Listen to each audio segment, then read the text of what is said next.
There has never been a more important time to move in a vegan direction. Whether you're ready to start, restart, or re-energize your vegan or plant-based practice, this podcast is for you. I'm Michelle Olander, life coach, vegan, ADHD matriarch, travel lover, and smoothie loather. And I know that it's the details that get in the way of your vegan journey. But I like to believe that the obstacle is always the way. So every week we meet here where I translate the tools of life coaching and Stoic philosophy. I bring you actionable tips, some laughs, interesting guests, and vegan ideas for everyone at any age. All to help you veg your best. Episode 243, Your Spring Vegan Reset.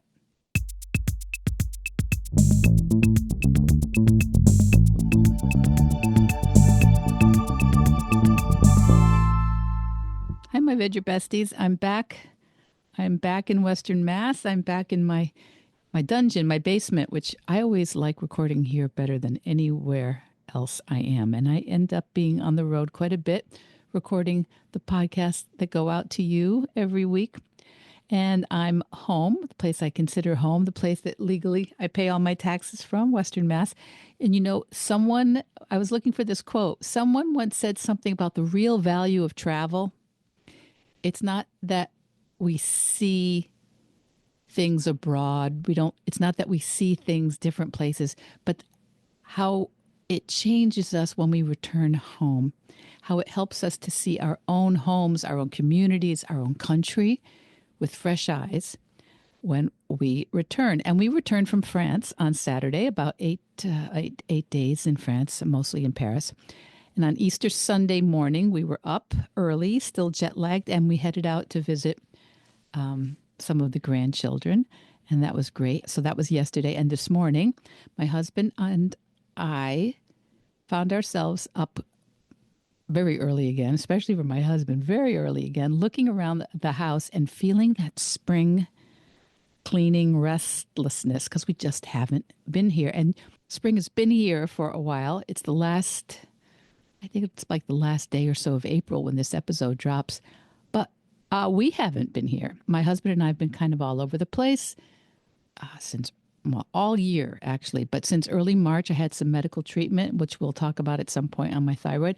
And to be honest, when we left for France about 10 days ago, it did not look much like spring here in Western Mass. But we've come back to all the daffodils, flowering trees, to be honest, quite a bit of yellow pollen on the cars in the driveway.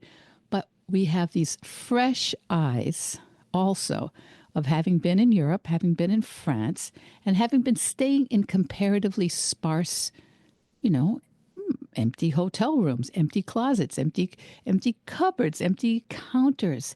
And though, our home, we're very happy to be back in it. It's comfortable with almost 30 years of us here.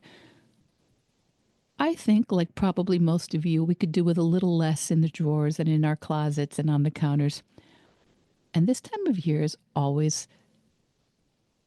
just traditionally the perfect moment to refresh your home.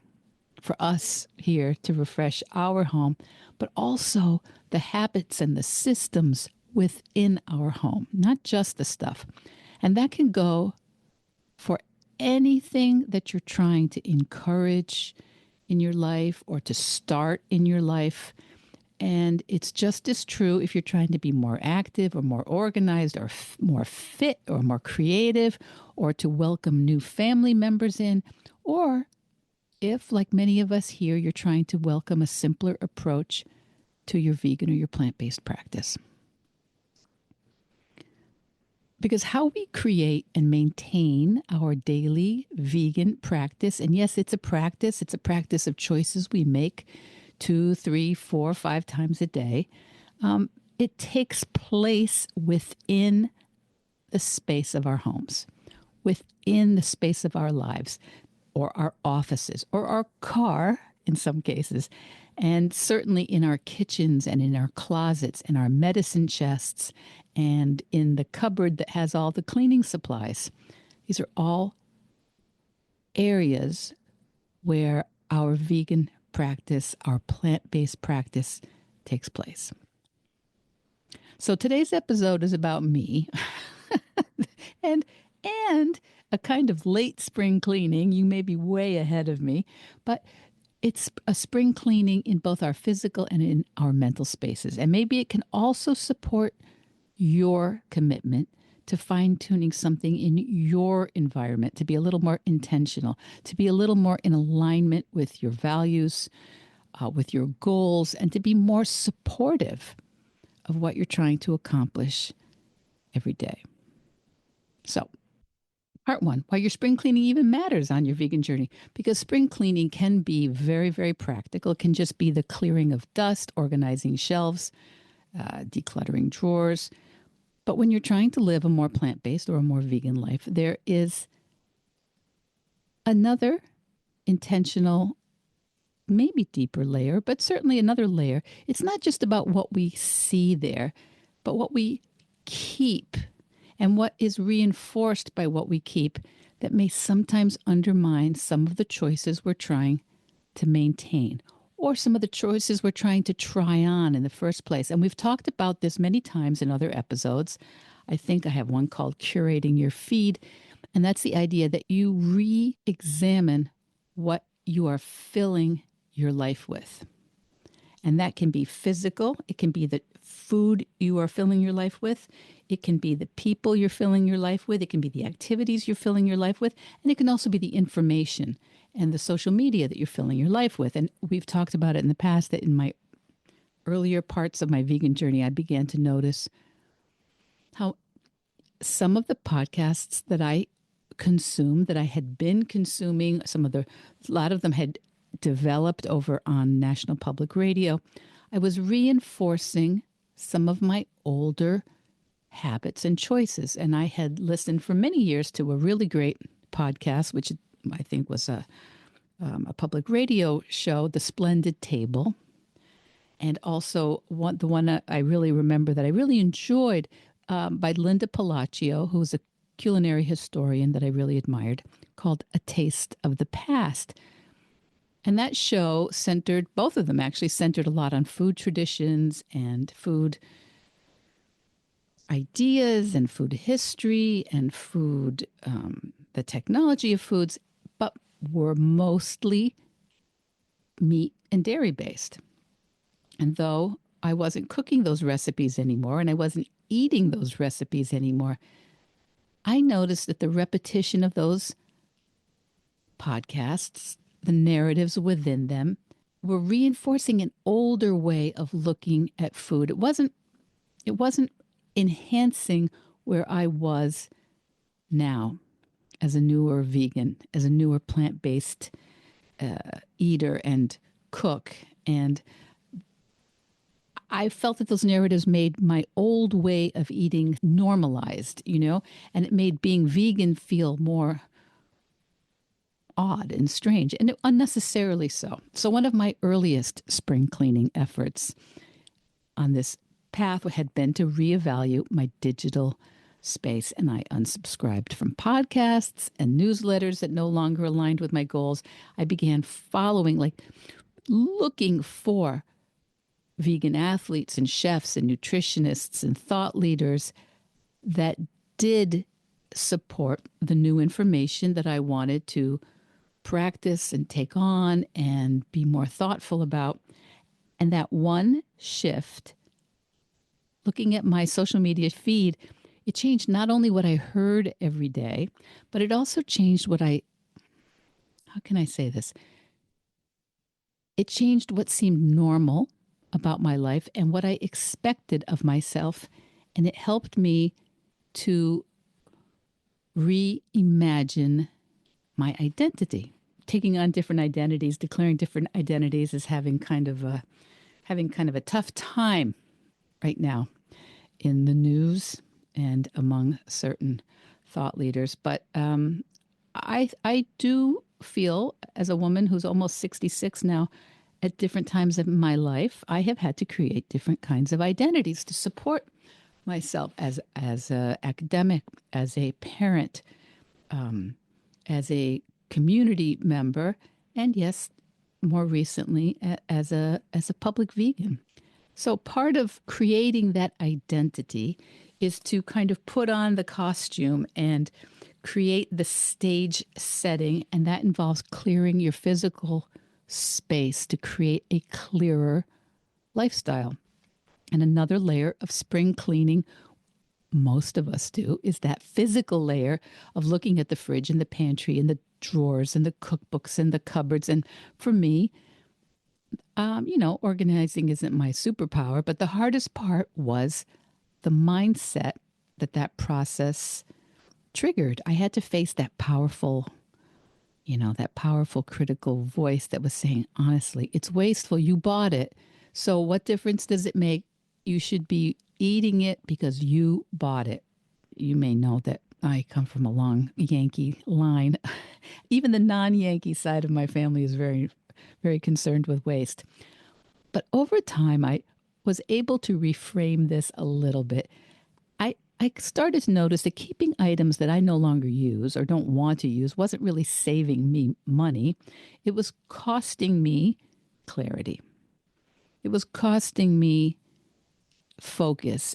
And it was keeping me just kind of a little, well, like a recent episode, vague. It was keeping me vague. So I began more of a ruthless process of letting some things go. And I donated unopened food items or gave them away to people I knew ate those sorts of things.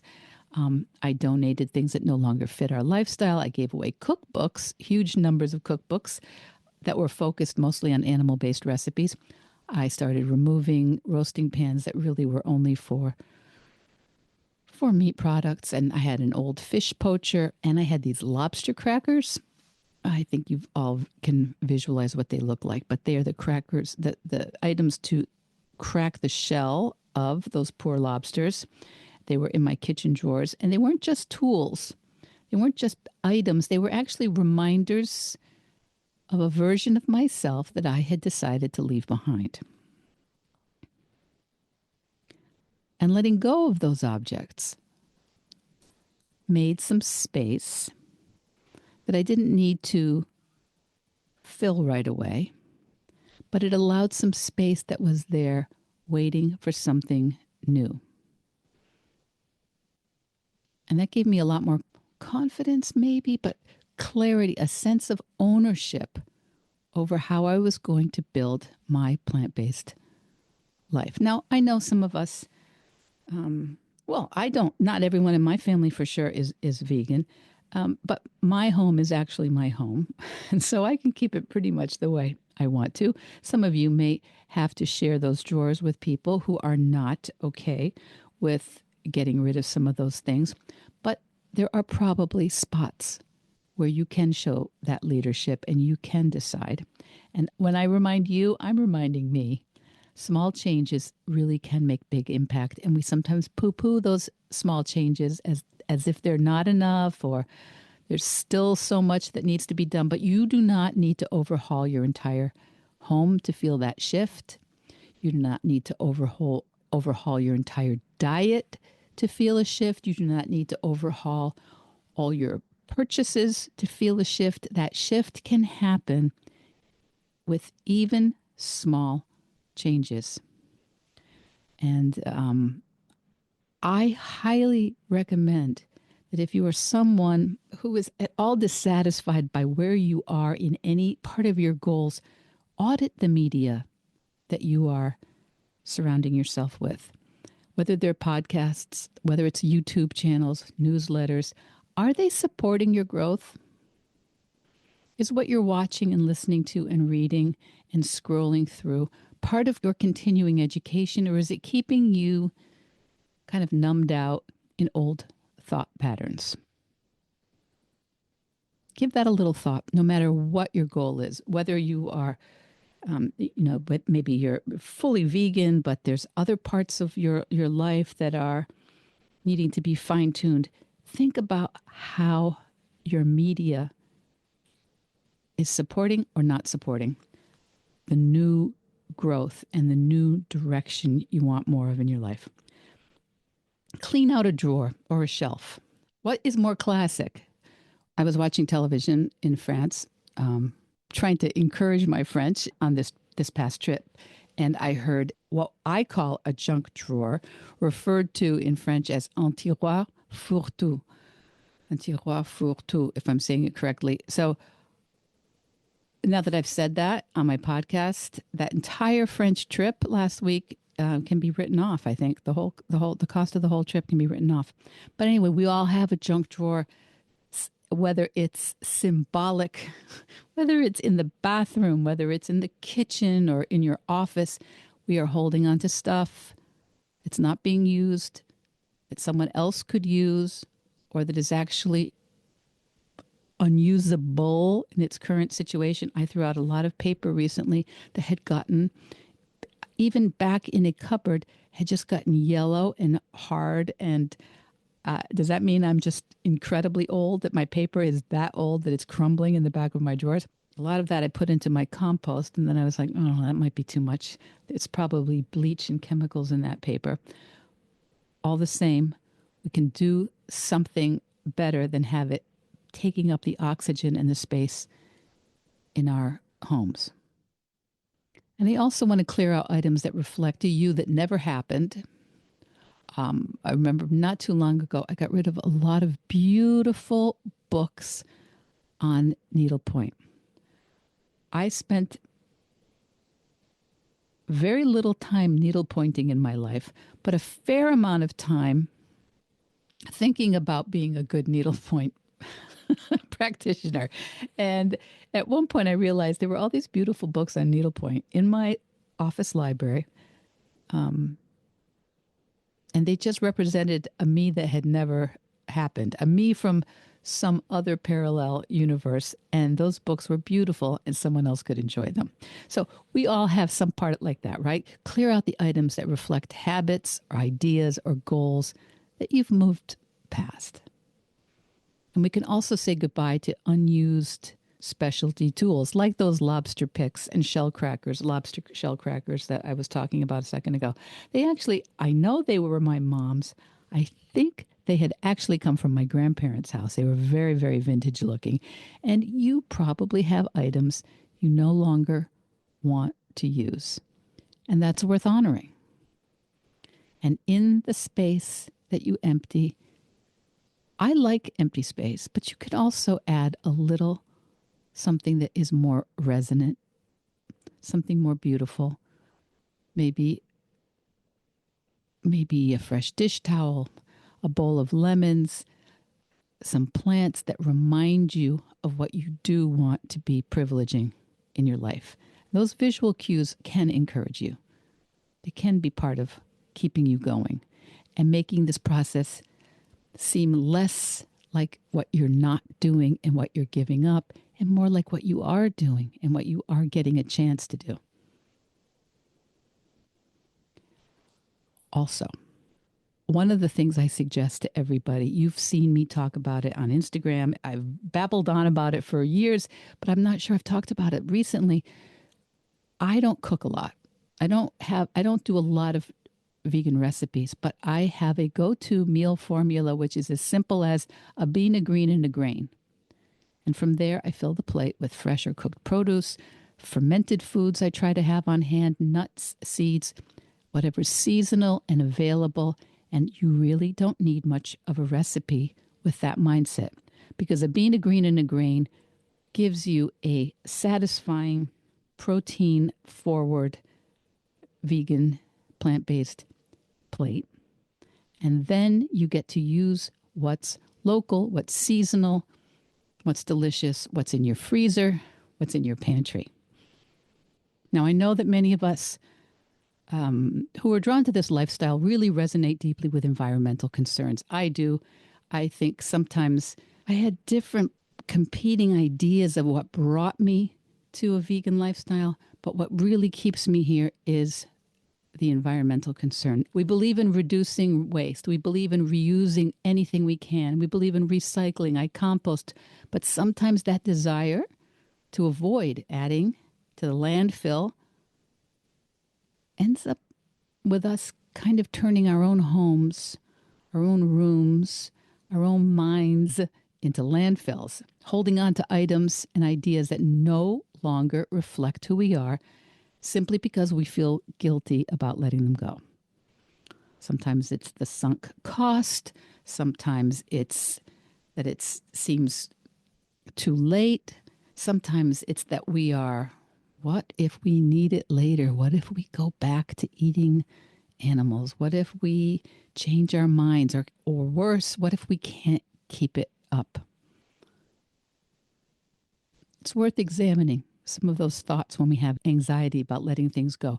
But I don't think we want our homes to be landfills.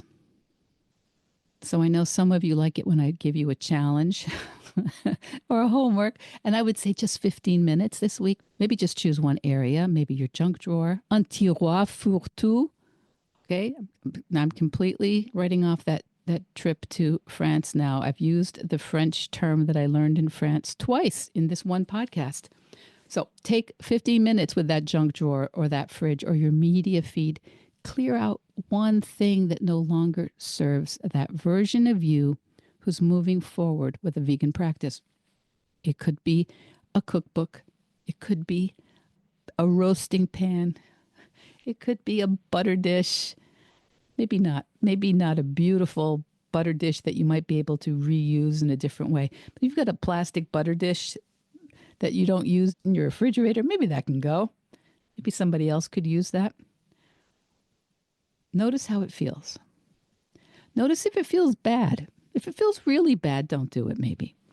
But notice if it just feels like, what is that? Why do I think I can't get rid of those lobster crackers, those picks that I used to pull the meat out of those poor lobsters? Notice what's bothering you about it. Why would I want to keep it? Why would I want it to fill the drawer in my kitchen or in my pantry? Notice what shifts. This is what we do in coaching. We notice things. We don't ever force ourselves to do things we don't want to do, but we encourage ourselves to think some of those things through and to make room. Sometimes this is harder in midlife. In our early years, we pick up and go and we change addresses and maybe we need a bigger house for a family. But sometimes in that last half or that last third of life, some of these things feel like we're letting go of something and it doesn't feel like an opportunity. Let's talk about how it does feel like an opportunity, and let's stick with the things that do feel like an opportunity. And if you feel inspired, I'd love it if you shared a photo or a story, or you tagged me on Instagram at VYBP. I'd love to see how you're refreshing your space and your practice this spring to be more vegan friendly, to be more plant-based. But remember, you don't need to do the complete reset. You don't need to change every single thing. You just need to start where you are and veg your best. Veg Your Best podcast production, music, and editing by Charlie Weinshank. Thanks, Charlie. Before you go, it would mean so much to me and the Veg Your Best team if you would hit subscribe, leave us a 5-star review, or share with someone you think might be interested. Something about algorithms, it helps bump us up a little in the rankings, and that's the best way to help others find the podcast and for us to find our audience. So, until next week, make it easy and veg your best.